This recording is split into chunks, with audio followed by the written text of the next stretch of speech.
Well. So it looks like Bungie has definitely gone super woke. Now, around the year of, what was it? The Summer of Love. I believe it was like 2020, 2021, somewhere like that. Remember Bungie having that whole Bungie is black and stuff? Well, I didn't make any videos back then because I was trying to do something else with my YouTube channel. Now, if you recently seen one of my other videos, I talk about how Jim Ryan was 100% correct and Bungie is a better deal than Xbox buying Activision Blizzard. But here is a big problem that I know I see it, and I'm pretty sure a lot of people see it. Bungie has gone super woke. Not only did they have the whole Black Lives Matter, black people, Bungie, black, or whatever they were calling it, which was laughable even back then.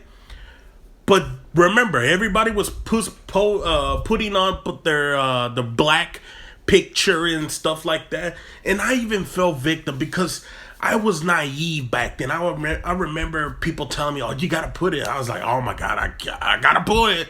I gotta put it right." And I just remember remember Facebook and all those companies were basically they were forcing you to put that crap there.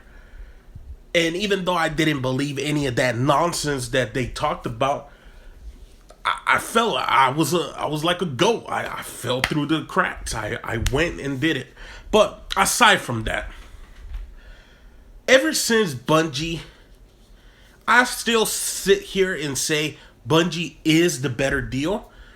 But I'm hoping this video game strike really does go down, that they actually go on strike, because not only is this going to help games that are still being in development, but it's going to be able to get all these woke losers out of the gaming industry. Because as you know, these woke losers, they don't know how to save money. They don't know how to save money.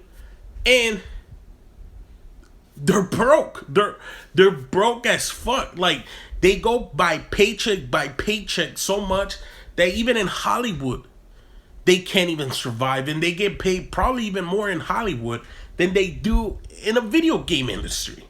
No matter how much money the video game industry does, they still, for some reason, can't learn the common sense of saving money. But aside from that, Bungie decided to come out a couple days ago with their Latin X and their Hispanic language and all that bullshit.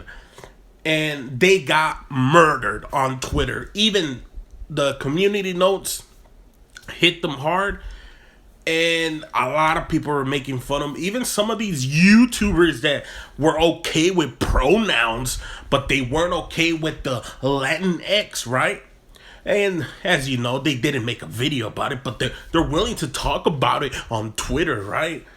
But at the end of the day, this is my thoughts on the whole Bungie with the whole Black Lives Matter, Bungie is black, or Bungie is Hispanic, Latin X.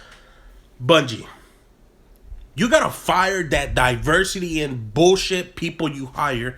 You gotta fire all these woke losers, because at the end of the day, these people with these woke freaking mindsets are gonna cost you money. Now, are there some woke people out there that they don't want to establish, they don't want to push their political agendas on their video games? Yes, there are. Just like there are Republicans or far right or libertarians that don't want to push their stuff. They just want to put a good game out there. They just want to entertain. But gosh, the woke losers are the ones pushing it as hard as they can. You don't see, I'm pretty sure there's a bunch of Christians or Mormons that work in the video game industry, that work in Hollywood. They're not out there trying to push their beliefs or anything like that. They're not. But the woke mentality, they always need to push it. And I would say this: if you continue to go that route, Bungie, you will start becoming less and less and less. And people will stop buying your crap. I will say this. If Bungie, if you continue down this woke path, you would eventually become Disney of the gaming industry. I know there's a lot of companies out there. I know Naughty Dog is a real woke lunatic company too. But guess what? They still make some good games. If they continue to go that route, guess what? They will become Disney, but maybe you will become the first instead of them. But at the end of the day, I always say this: leave politics out of video games. Leave politics out of movie. If you want to make a movie about some political stuff, you can do that, because you're giving people the early idea of what the film is gonna be. It's gonna be about politics, right? But when you're putting all this bullshit nonsense in Star Wars and Spider-Man and Marvel and Batman and DC and all this stuff, that's when people have an issue. Fuck your pronouns. Fuck your line X. And just make video games. Stick to what you know, not your political beliefs. If you guys enjoyed this message, let me know what you guys think down below. And if you guys enjoyed this video, make sure to leave a like, make sure to subscribe, share the video, and I'll catch you guys next time. I've ridiculed everyone on the roster. And I just want to say from the bottom of my heart, I'd like to take this chance to apologize to absolutely nobody. The double champ